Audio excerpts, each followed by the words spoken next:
ارے بھائی تم انعام کا اعلان کیوں نہیں کرتے ہو؟ اگر 10 درہم نہیں تو 1 ہی درہم کا اعلان کر دو، شاید وہ اسی لالچ میں تمہیں کچھ دے دے۔ لیکن اس نوجوان نے کہا میں 1 درہم بھی نہیں دوں گا، میرا معاملہ اور ہمیانی لینے والے کا معاملہ اللہ کے سپرد ہے۔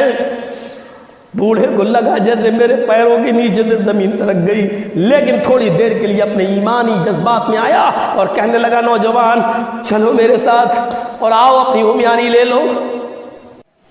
میں جانتا ہوں کہ آج جو چیز آپ کے سامنے ہم پیش کرنا چاہتے ہیں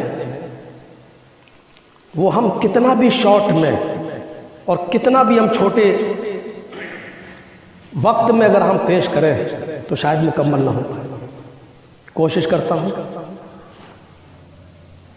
ذرا تصور کیجئے اور اسی واقعے کو سننے کے بعد آپ یہ اندازہ لگا سکتے ہیں کہ میرے تقریر کا یا میرے خطاب کا موضوع کیا ہے۔ مجھے بتانے کی ضرورت نہیں، رمضان کا مہینہ ہے اور پہلا روزہ ہے۔ لوگ سحری کرنے کے بعد خانہ کعبہ کی طرف بھاگ رہے ہیں۔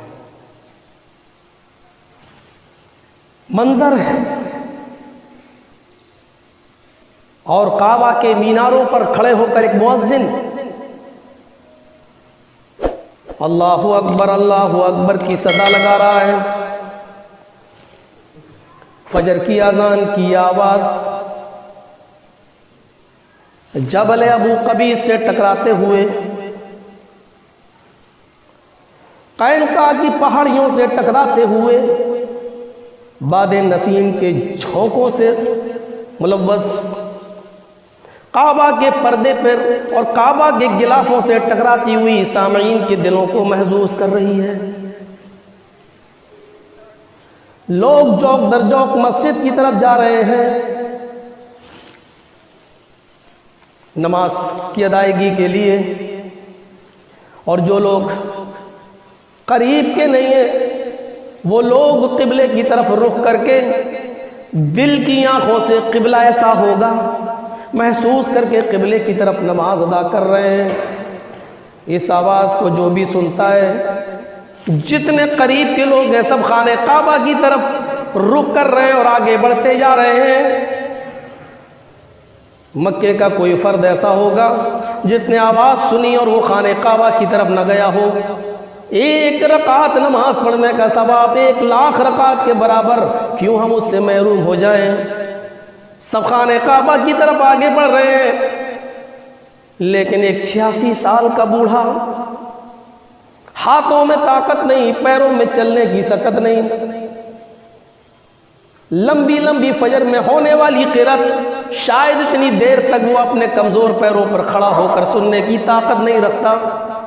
دل اس کا بھی ہے کہ ہم جائیں، لیکن اس کی اوپر 4 بھوکی اور ننگی بیٹیوں کی ذمہ داری ہے، اس کی اوپر اس کی 2 سگی بہنوں کی ذمہ داری ہے، اس کی اوپر اس کی ایک بوڑھی ساس کی ذمہ داری ہے، اس کی اوپر ایک مسکین بیوی کی ذمہ داری ہے۔ 86 سال کا اکیلا بوڑھا، 2 دن فاقے سے گزر چکے ہیں،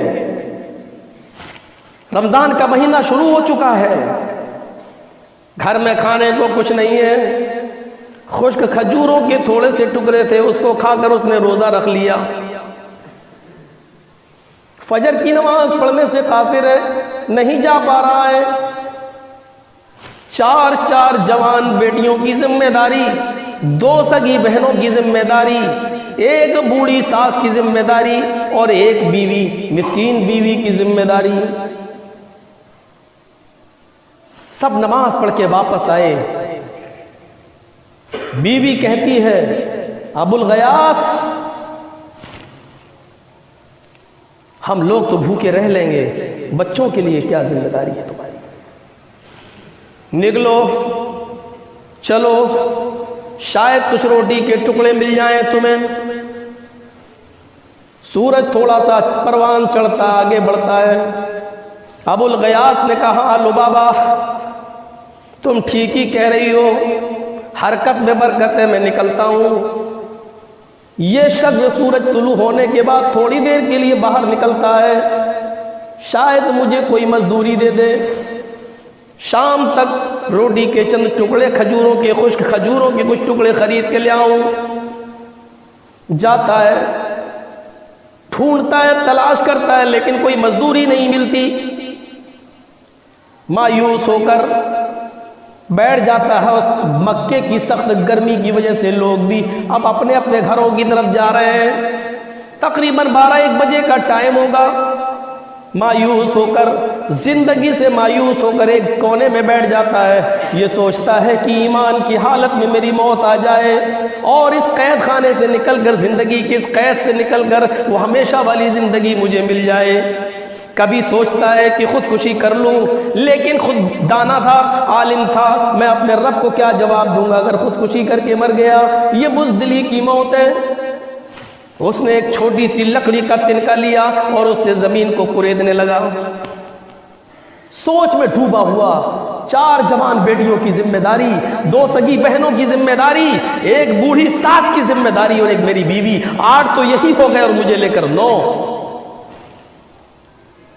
زمین کو کورید رہا تھا، اچانک اس کا ہاتھ ایک نرم و ملائم تھیلی سے ٹکرایا، کسی چیز سے ٹکرایا، تھوڑی دیر کے لیے سکتے میں آ گیا، یہ کوئی سانپ تو نہیں، کوئی زہریلا سانپ تو نہیں۔ پھر یہ سوچ کر ہاتھ کو آگے بڑھا دیا، سانپ ہی ہو تو اچھا ہے، یہ مجھے ڈس لے اور اس کا زہر سرایت کر جائے میرے بدن میں اور میں مر جاؤں۔ پھر سوچتا ہے کہ نہیں، ایمان کا تقاضا یہ نہیں ہے۔ ایک آدمی کو جب اتنے ٹینشن ہو تو کچھ بھی سوچتا ہے، پھر ایمان کی قوت یہ ہے کہ اس کو بچا لیتی ہے۔ پھر اس نے ہاتھ بڑھایا تو کیا دیکھتا ہے کہ ہومیانی اس کو نظر آتی ہے۔ ہومیانی ایک بیلٹ ہوتی ہے چمڑے کی، جس میں حاجی لوگ جو ہوتے ہیں پرس وغیرہ، روپے وغیرہ رکھ کے اور اپنے کمر سے باندھ لیتے ہیں اور حج کے موقع پر پاسپورٹ وغیرہ اس میں رکھ لیتے ہیں، ضروری کاغذات۔ وہ ہومیانی اس کو نظر آتی ہے۔ اس نے ہومیانی کو کھول کے دیکھا تو اس میں سونے کے دینار ہیں۔ اصل امتحان اب شروع ہوتا ہے، اصل دیانتداری اب شروع ہوتی ہے، اصل امانت داری کا کھیل اب شروع ہوتا ہے۔ اس نے جب ہومیانی میں سونے کے دینار دیکھے تو کہا اللہ، یہ تو بہت بڑا انعام ہے، بہت بڑا گفٹ ہے۔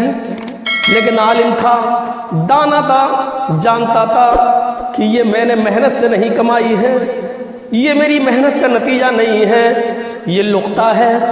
شریعت کی نظر میں اس کو لقطہ کہتے ہیں۔ زمین پر گرا پڑا مال، عالم تھا، وہ مسئلہ جانتا تھا، یہ مال ابھی میرا نہیں ہوگا، پورے 1 سال تک اس مال کا اعلان کرنا پڑے گا۔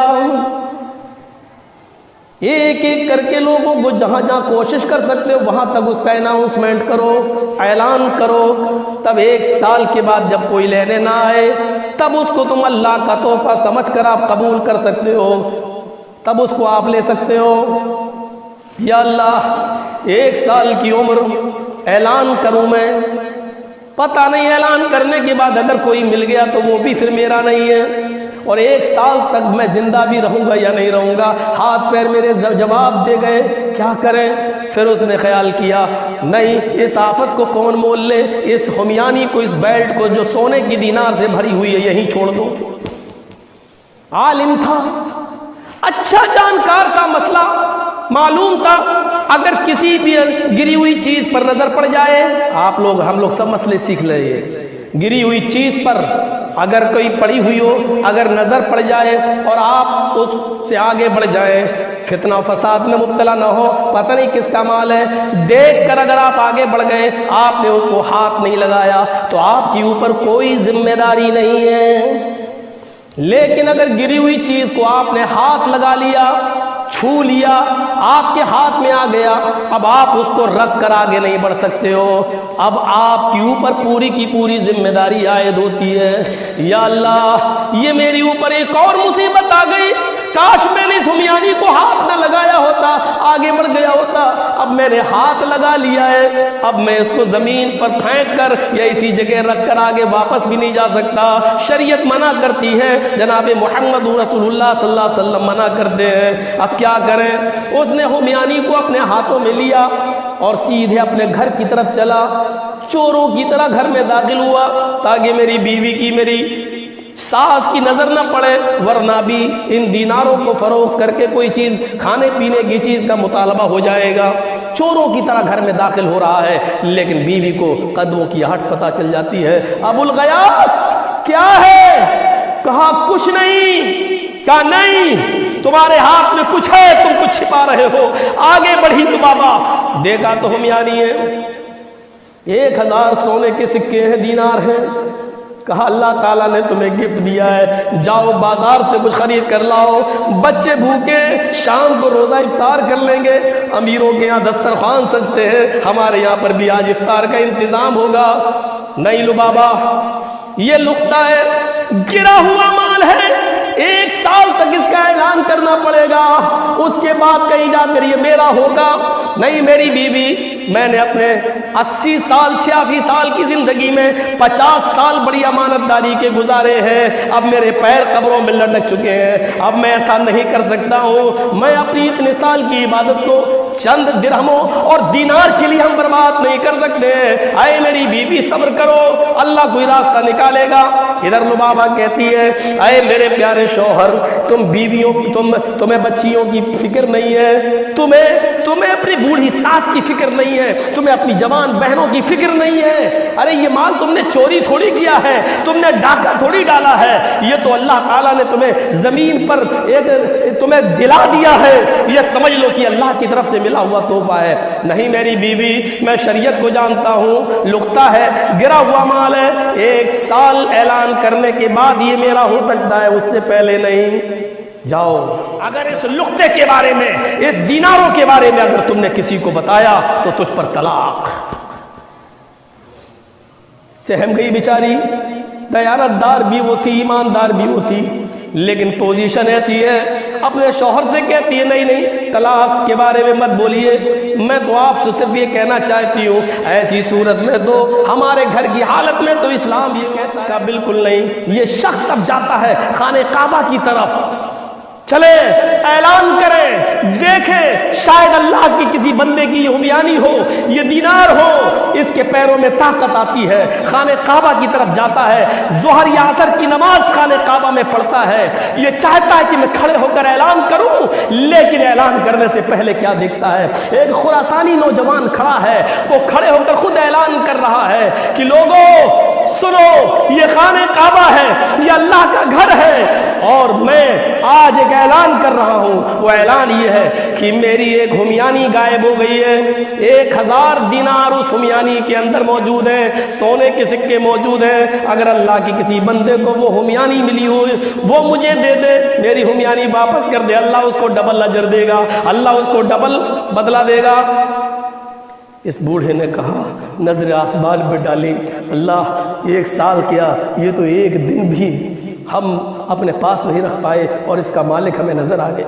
یہ بوڑھا کھڑا ہوا 86 سال کا بزرگ اور کہتا ہے اے خراسانی نوجوان، ہمارا علاقہ بڑا پسماندہ ہے، مزدور طبقہ لوگ ہیں، پیشہ ور لوگ ہیں، بہت غریب پوزیشن ہے، اگر تم کچھ انعام کا اعلان کر دو کہ ہم اتنا دینار انعام دیں گے، تو شاید وہ ہومیانی تمہاری اللہ سے ڈرنے والے کسی انسان کو مل گئی ہو، خوف خدا کھانے والے کسی انسان کو مل گئی ہو، انعام کے لالچ میں وہ آدمی تمہاری ہومیانی تمہیں واپس کر دے۔ وہ خراسانی نوجوان کہتا ہے اے بزرگ، آپ ہی بتاؤ کہ ہم کتنے دینار کا اعلان کریں؟ یہ بوڑھا کہتا ہے کم سے کم 100 دینار کا اعلان کر دیجئے، 1000 میں سے 100 کے لالچ میں شاید اللہ سے ڈرنے والا وہ آدمی تمہاری ہومیانی دے دے۔ اس خراسانی نوجوان نے ایک عجیب بات کہہ دی، کہنے لگا نہیں ہرگز نہیں، 100 دینار میں بالکل نہیں دے سکتا، چھوڑ دیجئے، اے بزرگوار آپ بیٹھ جائیے، میرا معاملہ اللہ کے سپرد ہے۔ اب ہمیانی لینے والا اور میرا اللہ، بس ان دونوں کا معاملہ میں نے اللہ کے سپرد کر دیا ہے۔ یہ کہہ کر وہ اپنے گھر چلا گیا۔ ہمیانی جس کی تھی وہ نوجوان اپنے ہوٹل میں اپنے ڈیرے پہ چلا گیا، اور یہ شخص اپنے گھر پہ چلا آیا۔ اسی مکے میں خانہ کعبہ میں محمد ابن جعفر طبری نام کے ایک طالب علم پڑھتے تھے، زیر تعلیم تھے۔ محمد ابن جعفر کہتے ہیں طبری، میں سمجھ گیا ہو نہ ہو یہ ہمیانی اسی بزرگ کے پاس ہے، اسی 86 سال کے بوڑھے کے پاس ہے۔ میں ان کے پیچھے پیچھے چلنے لگا۔ یہ بزرگ اپنے گھر میں داخل ہو گیا۔ میں دروازے کی آڑ سے گھر میں کی آواز سننے لگا۔ کہا بیوی لبابا ہمیانی والا مل گیا ہے۔ میں نے 100 دینار لینا چاہے اس سے، لیکن اس نے لینے سے انکار کر دیا، دینے سے انکار کر دیا۔ لیکن لبابا اس نے ایک اور عجیب بات کہہ دی، اس نے کہہ دیا ہمیانی لینے والا اور میرا معاملہ اللہ کے سپرد ہے۔ لبابا میرے پیر قبر میں لٹکے ہوئے ہیں، میں بے ایمانی نہیں کر سکتا۔ 1-2 دن اور رکھ کر دیکھتا ہوں۔ شام کو افطار کا وقت ہے، امیروں کے یہاں بڑے بڑے دسترخوان سجے ہوئے ہیں، لیکن ہمارے پاس وہی کھجور کے چند ٹکڑے ہیں اور پانی ہے۔ صبح پھر یہ جاتا ہے دوسرے دن اور پھر دیکھتا ہے کہ ہمیانی والا اعلان کر رہا ہے اللہ کے اگر کسی بندے کو میری ہمیانی ملی ہو تو وہ مجھے دے دے، اللہ اس کو ڈبل اجر دے گا۔ یہ بزرگ پھر کھڑا ہوا اور کہنے لگا اے نوجوان، میں نے تم سے کل بھی کہا تھا شاید کسی اللہ سے ڈرنے والے کو کوئی ہمیانی مل گئی ہو اور وہ بیچارہ انعام کے لالچ میں ہو، شاید اس کے گھر کی تنگ دستی اس کو اجازت نہ دے رہی ہو، تم اعلان کر دو شاید وہ دے دے۔ اگر تم 100 دینار کا اعلان نہیں کر سکتے ہو تو کم سے کم 10 دینار کا ہی اعلان کر دو۔ وہ نوجوان کہتا ہے اے بزرگوار، تم ہمارے باپ کے درجے میں ہو، مجھے تمہاری یہ بات پسند نہیں ہے، میں 10 دینار بھی دینے کے لیے تیار نہیں ہوں، میرا اور اس ہمیانی لینے والے کا معاملہ اللہ کے سپرد ہے۔ یہ نراش و مایوس ہو کر اپنے گھر آتا ہے۔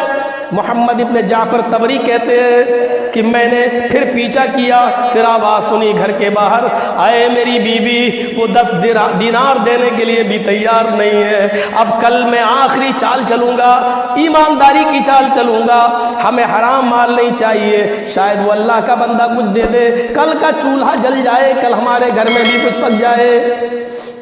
کہا کہ تمہاری جیسی مرضی، 4 بیٹیاں، 2 بہنیں، ایک ساس اور ایک میں، آپ کی عمر 86 سال، دیکھو مجھے تو نہیں لگتا کہ اللہ ایسے آدمی کو عذاب دے گا، اگر چند دینار آپ نے خرچ بھی کر لیے تو اللہ آپ کو عذاب نہیں دے گا، کیونکہ آپ نے یہ چوری نہیں کی، ڈاگا ہر طریقے سے بیوی اس کو سمجھا رہی ہے، لیکن ایمان اور ایمانت داری اور صداقت کا جذبہ اس بوڑھے کے دل میں ایسا موجزر ہے کہ نہیں، اے میری بیوی تم نہیں جانتی ہو، قبر کے اندر پہنچ کر عذاب کا ایک گرم جھونکا میری زندگی بھر کی عبادت کو تباہ کر دے گا، اور ہم برداشت نہیں کر سکتے ہیں۔ میں نے اتنے دن صبر سے کام چلایا ہے، اس 86 سال کی عمر میں تم چاہتی ہو کہ 1-2 دینار خرچ کر کے ہم اپنی عاقبت کو برباد کر رہے ہیں؟ یہ ایمانداری کا بھوت اس پر سوار ہے، اور بیوی کے اوپر اپنے بچوں کی بھوک نہیں دیکھی جا رہی ہے۔ تصور کرو میرے پیارے ساتھیوں، تصور کرو، اور یہ بھی تصور کرو کہ ہم کہاں ہیں، اور یہ بھی تصور کرو کہ ہمارے دلوں میں کتنا % ایمان ہے۔ ایمانت داری کا ایک واقعہ، اس پوزیشن میں جہاں مردہ جانور بھی ان کے لیے حلال ہو اور شریعت اجازت دے رہی ہو، ایسی پوزیشن میں بھی 1 درہم، وہ بھی زمین پر پڑا ہوا چوری اور ڈکیتی کا نہیں، لیکن استعمال نہیں کر رہا 1 بھی دینار۔ تیسرے دن جاتا ہے وہ بزرگ، وہ نوجوان پھر وہی اعلان کر رہا ہے۔ یہ بزرگ کہتا ہے ارے بھائی تم انعام کا اعلان کیوں نہیں کرتے ہو؟ اگر 10 درہم نہیں تو 1 ہی درہم کا اعلان کر دو، شاید وہ اسی لالچ میں تمہیں کچھ دے دے۔ لیکن اس نوجوان نے کہا میں 1 درہم بھی نہیں دوں گا، میرا معاملہ اور ہمیانی لینے والے کا معاملہ اللہ کے سپرد ہے۔ بوڑھے کو لگا جیسے میرے پیروں کے نیچے سے زمین سرک گئی، لیکن تھوڑی دیر کے لیے اپنے ایمانی جذبات میں آیا اور کہنے لگا نوجوان چلو میرے ساتھ اور آؤ اپنی ہمیانی لے لو۔ لے گیا اپنے گھر۔ محمد ابن جعفر کہتے ہیں کہ میں بھی